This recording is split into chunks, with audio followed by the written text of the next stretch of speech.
Hello, everyone. Today we're going to do the second story of Flannery O'Connor's short stories. This one is called The Barber. Um, Before I begin, I was going to just share with you have you ever had a Mexican Coca Cola? I'm calling it. It's just tequila and Coca Cola. It tastes pretty good.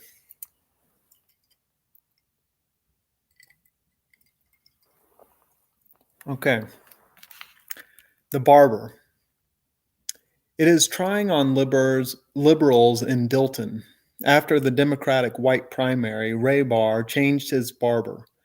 3 weeks before it, while he was shaving him, the barber asked, "Who you gonna vote for?" "Darman," Rayber said. "You a nigger lover?" Rayber started in the chair. He had not expected to be approached so brutally. "No," he said. If he had not been taken off balance, he would have said, "I am neither a Negro nor a white lover."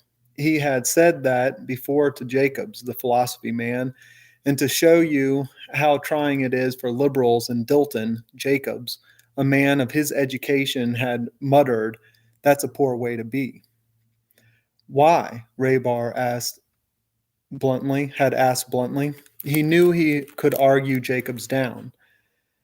Jacobs had said, "Skip it." He had a class. His classes frequently occurred, Raybar noticed, when Raybar was about to get him in an argument.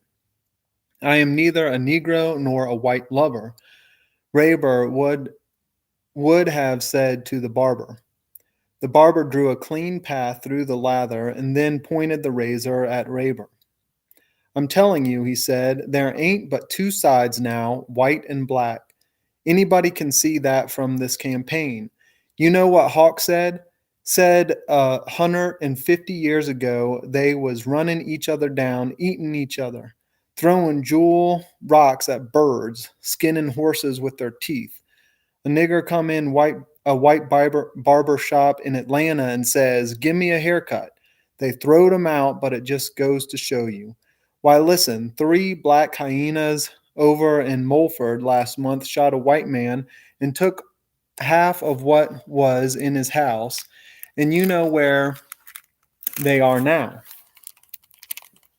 setting in their country jail, eating like the President of the United States. They might get dirty in the chain gang, or some damn nigger lover might come by and be heartbroken to see 'em picking rock. Why, let me tell you this, ain't nothing gonna be good again until we get rid of them Mother Hubbards and get us a man, put these niggers in their places. Shuh. You hear that, George?" he shouted to the colored boy wiping up the floor around the basins. "Sho do," George said. It was time for Rayber to say something, but nothing appropriate would come. He wanted to say something that George would understand. He was startled that George had been brought into the conversation. He remembered Jacobs telling about lecturing at a Negro college for a week.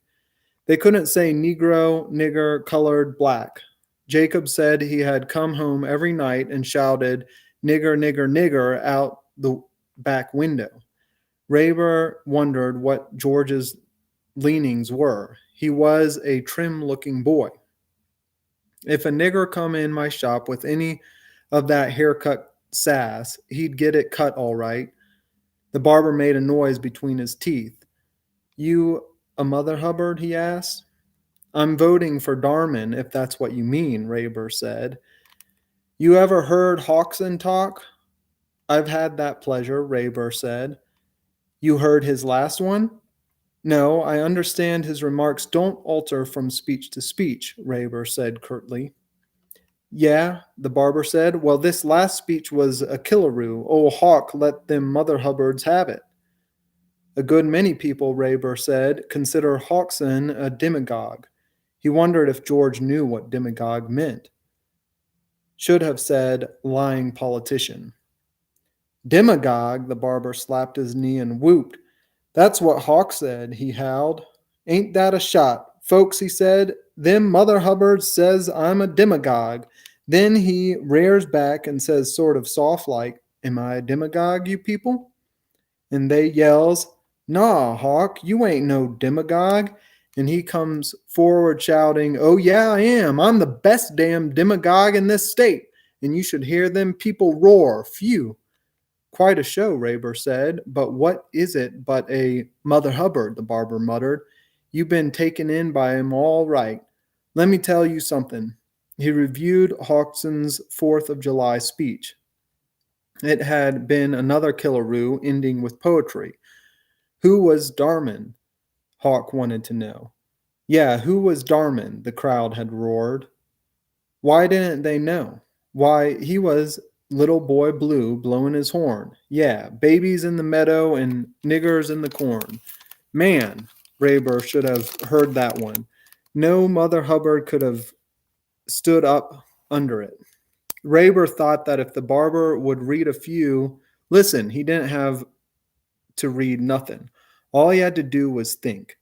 That was the trouble with people these days. They didn't think. They didn't use their horse sense. Why wasn't Rayber thinking? Where was his horse sense? Why am I straining myself? Rayber thought irritably. No, sir, the barber said. Big words don't do nobody no good. They don't take the place of thinking. Thinking? Rayber shouted. You call yourself thinking? Listen, the barber said. Do you know what Hawk told them people at Tilford? At Tilford, Hawk had told them that he liked niggers fine in their place, and if they didn't stay in that place, he had a place to put them. How about that? Rayber wanted to know what that had to do with thinking. The barber thought it was plain as a pig on a sofa what that had to do with thinking. He thought a good many other things, too, which he told Rayber.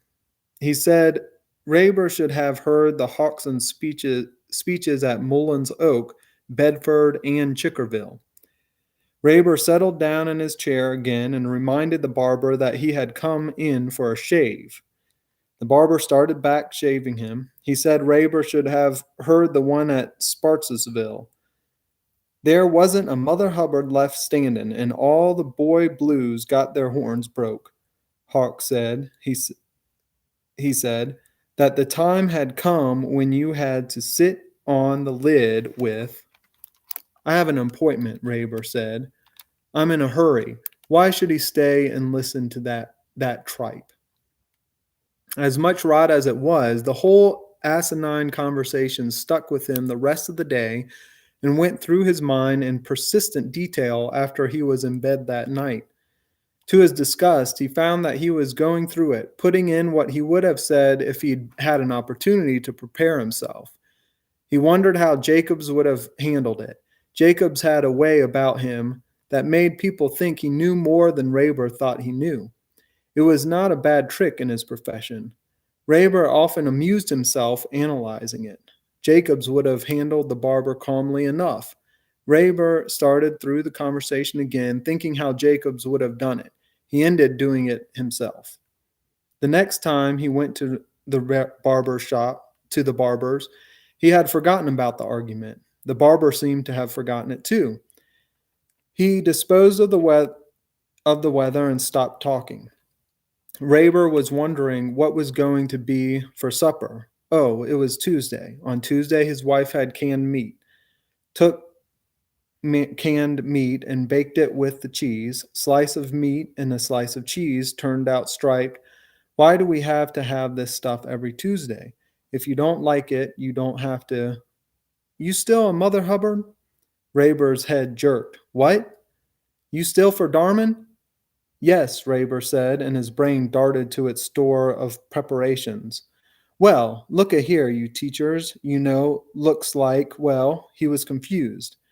Rayber could see that he was not so sure of himself and he'd been the last time. He probably thought he had a new point to stress. Looks like you fellows would vote for Hawk on account of what he said about teachers' salaries. Seems like you would now. Why not? Don't you want more money?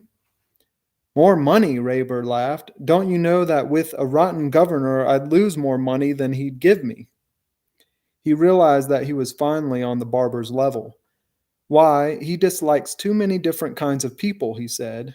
He'd cost me twice as much as Darman. So what if he would? The barber said. I ain't one to pinch money when it does some good. I'll pay for quality any day. That's not what I meant, Rayber began. That's not. That Ray's Hawk's promise don't apply to teachers like him anyway, somebody said from the back of the room. A fat man with an air of executive assurance came over near Rayber. He's a college teacher, ain't he? Yeah, the barber said. That's right. He wouldn't get Hawk's raise, but say he wouldn't get one if Darman was elected neither. Ah, he'd get something. All the schools are supporting Darman. They stand to get their cut. Free textbooks or new desk or something. That's the rules of the game. Better schools, Rayber sputtered, benefit everybody. Seems like I've been hearing that a long time, the barber said. You see, the man explained, you can't put nothing over on the schools. That's the way they throw it off. Benefits everybody. The barber laughed. If you ever thought, Rayber began, maybe there'd be a new desk at the head of the room for you, the man chortled.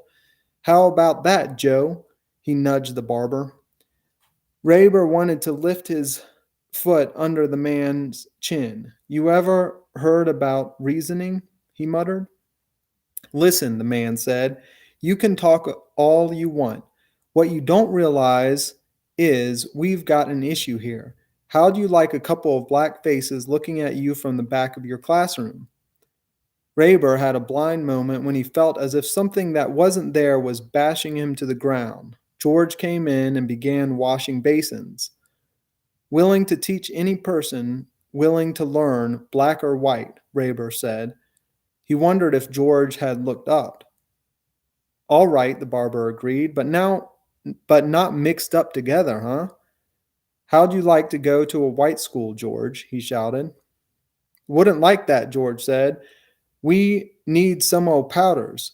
These here the last in the box. He dusted them out into the basin. Go get some then, the barber said. The time has come, the executive went on, just like Hawkson said, when we get to sit on the lid with both feet and a mule. He went on to review Hawkson's 4th of July speech. Rayber would like to have pushed him into the basin. The day was hot and full enough of flies without having to spend it listening to a fat fool. He could see the courthouse square, blue-green, cool, through the tinted glass window. He wished to hell the barber would hurry. He fixed his attention on the square outside, feeling himself there where he could tell from the trees the air was moving slightly. A group of men sauntered up the courthouse walk. Rayber looked more closely and thought he recognized Jacobs. But Jacobs had a late afternoon class. It was Jacobs, though. Or was it? If it were, who was he talking to? Blakely? Or was that Blakely? He squinted. 3 colored boys in zoot suits rolled by on the sidewalk. One dropped down on the pavement so that only his head was visible to Rayber, and the other 2 lounged over him, leaning against the barbershop window and making a hole in the view. Why the hell can't they park somewhere else? Rayber thought fiercely. Hurry up, he said to the barber. I have an appointment. What's your hurry? The fat man said. You better stay and stick up for Boy Blue. You know you never told us why you're going to vote for him, the barber chuckled, taking the cloth from around Rayber's neck. Yeah, the fat man said. Can you tell us without saying good government? I have an appointment, Rayber said. I can't stay. You just know Darman is so sorry you won't be able to say a good word for him, the fat man howled. Listen, Rayber said, I'll be back in here next week and I'll give you as many reasons for voting for Darman as you want. Better reason than you've given me for voting for Hawkson. I'd like to see you do that, the barber said, because I'm telling you it can't be done. All right, we'll see, Rayber said. Remember, the fat man carped, you ain't going to say good government. I won't say anything you can't understand, Raber muttered, and then felt foolish for showing his irritation. The fat man and the barber were grinning. I'll see you Tuesday, Raber said and left. He was disgusted with himself for saying he would give them reasons. Reasons would have to be worked out systematically. He couldn't open his head in a second like they did. He wished to hell he could. He wished to hell Mother Hubbard weren't so accurate. He wished to hell Darman spit tobacco juice. The reasons would have to be worked out, time and trouble. What was the matter with him? Why not work them out? He could make everything in that shop squirm if he put his mind to it. By the time he got home, he had the beginning of an outline for an argument. It would be filled in with no waste words, no big words, no easy job he could see. He got right to work on it. He worked on it until supper time and had 4 sentences, all crossed out. He got up once in the middle of the meal to go to his desk and change one. After supper, he crossed the correction out. What is the matter with you? His wife wanted to know. Not a thing, Raber said. Not a thing. I just have to work. I'm not s- stopping you, she said. When she went out, he kicked the board loose on the bottom of the desk. By 11 o'clock, he had 1 page. The next morning, it came easier and he finished it by noon. He thought it was blunt enough. It began, for 2 reasons, men elect other men to power, and it ended, men who use ideas without measuring them are walking on wind. He thought the last sentence was pretty effective. He thought the whole thing was effective enough. In the afternoon, he took it around to Jacob's office. Blakely was there, but he left. Raber read the paper to Jacobs. Well, Jacob said, so what? What do you call yourself doing? He had been jotting figures down on a record sheet all the time Raber was reading. Raber wondered if he were busy. Defending myself against barbers, he said. You ever tried to argue with a barber? I never argue, Jacob said. That's because you don't know this kind of ignorance, Raber explained. You've never experienced it. Jacob, Jacob snorted. Oh, yes, I have, he said. What happened? I never argue. But you know you're right, Raber persisted. I never argue. Well, I'm going to argue, Raber said. I'm going to say the right thing as fast as they can say the wrong. It'll be a question of speed. Understand? He went on. This is no mission of conversion. I'm defending myself. I understand that, Jacob said. I hope you're able to do it. I've already done it. You read the paper. There it is. Raber wondered if Jacobs were dense or preoccupied. Okay, then leave it there. Don't spoil your complexion arguing with barbers. It's got to be done, Raber said. Jacob shrugged. Raber had counted on discussing it with him at length. Well, I'll see you, he said. Okay, Jacob said. Raber wondered why he had ever read the paper to him in the first place. Before he left for the barber's Tuesday afternoon, Raber was nervous and thought that by way of practice he'd try the paper out on his wife. He didn't know but what she was for Hawks and herself. Whenever he mentioned the election, she made it a point to say, just because you teach doesn't mean you know everything. Did he ever say he knew anything at all? Maybe he wouldn't call her. But he wanted to hear how the thing was actually going to sound, said casually. It wasn't long, wouldn't take up much of her time. She would probably dislike being called. Still, she might possibly be affected by what he said. Possibly, he called her. She said, all right, but he'd just have to wait until she got through what she was doing. It looked like every time she got her hands in something, she had to leave and go do something else. He said he didn't have all day to wait. It was only 45 minutes until the shop closed, and would she please hurry up? She came in wiping her hands and said, all right, all right. That was there. She was there, wasn't she? Go ahead. He began saying it very easily and casually, looking over her head. The sound of his voice playing over the words was not bad. He wondered if it were the words themselves or his tones that made them sound the way they did. He paused in the middle of a sentence and glanced at his wife to see if her face would give him any clue. Her head was turned slightly toward the table by the chair where an open magazine was lying. As he paused, she got up. That was very nice, she said, and went back to the kitchen. Raber left to the barber's. He walked slowly, thinking what he was going to say in the shop, and now and then stopped to look absently at a store window. Block's Feed Company had a display of automatic chicken killers. So timid persons can kill their own fowl, the sign over them read. Raber wondered if many timid persons used them. As he neared the barber's, he could see obliquely through the door the man with the executive assurance was sitting in the corner reading a newspaper. Raber went in and hung up his hat. Howdy, the barber said. Ain't this the hottest day in the year, though? It's hot enough, Raber said. Hunting season soon be over, the barber commented. All right, Raber wanted to say, let's get this thing going. He thought he would work into his argument from their remarks. The fat man hadn't noticed him. You should have seen the covey this dog of mine flush the other day, the barber went on as Raber got in the chair. The birds spread once we four we got four, and they spread again and we got two. That ain't bad. Never hunted quail, Raber said hoarsely.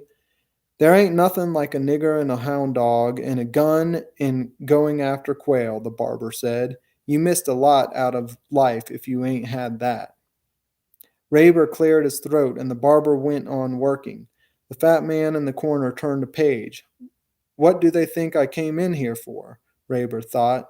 They couldn't have forgotten. He waited, hearing the noises flies make in the mumble of the men talking in the back. The fat man turned another page. Raber could hear George's broom slowly stroking the floor somewhere in the shop, then stop, then scrape, then, You are still a Hoxton man? Raber asked the barber. Yeah, the barber laughed. Yeah, I had forgot. You was going to tell us why you are voting for Darman. Hey, Roy, he yelled to the fat man. Come over here. We're going to hear why we should vote for Boy Blue. Roy grunted and turned another page. Be there when I finish this piece, he mumbled. What you got there, Joe? One of the men in the back called, one of them good government boys. Yeah, the barber said. He's going to make a speech. I've heard too many of that kind already, the man said. You ain't heard one by Raber, the barber said. Raber's all right. He don't know how to vote, but he's all right. Raber reddened. Two of the men strolled up. This is no speech, Raber said. I only want to discuss it with you, sanely. Come on over here, Roy, the barber yelled. What are you trying to make of this? Raber muttered. Then he said suddenly, If you're calling everybody else, why don't you call your boy George? You afraid to have him listen? The barber looked at Raber for a second without saying anything. Raber felt as if he had made himself too much at home. He can hear, the barber said. He can hear back where he is. I just thought he might be interested, Raber said. He can hear, the barber repeated. He can hear what he hears, and he can hear 2 times that much. He can hear what you don't say as well as what you do. Roy came over folding his newspaper. Howdy, boy, he said, putting his hand on Raber's head. Let's get on with this speech. Raber felt as if he were fighting his way out of a net. They were over him and their red faces grinning. He heard the words drag out. Well, the way I see it, men elect. He felt them pull out of his mouth like freight cars, jangling, backing up on each other, grating to a halt, sliding, clenching back, jarring, and then suddenly stopping as roughly as they had begun.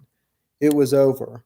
Raber was jarred that it was over so soon. For a second, as if they were expecting him to go on, no one said anything. Then, how many y'all gonna vote for Boy Blue? The barber yelled. Some of the men turned around and snickered. One doubled over. Me, Roy said. I'm going to run right down there now, so I'll be first to vote for Boy Blue tomorrow morning. Listen, Raber shouted. I'm not trying, George, the barber yelled. You heard that speech? Yes, sir, George said. Who you going to vote for, George? I'm not trying to, Raber yelled.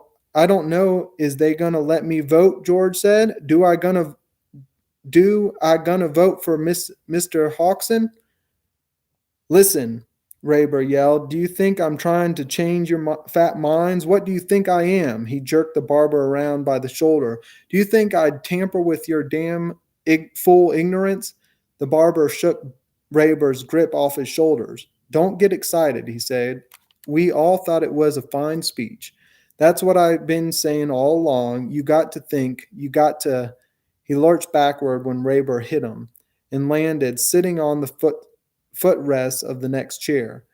Thought it was fine, he finished, looking steadily at Raber's white, half lathered face, glaring down at him. It's what I've been saying all along. The blood began pounding up Raber's neck, just under his skin. He turned and pushed quickly through the men around him to the door. Outside, the sun was suspending everything in a pool of heat, and before he had turned the first corner, almost running, lather began to drip inside his collar and down the barber's bib, dangling to his knees.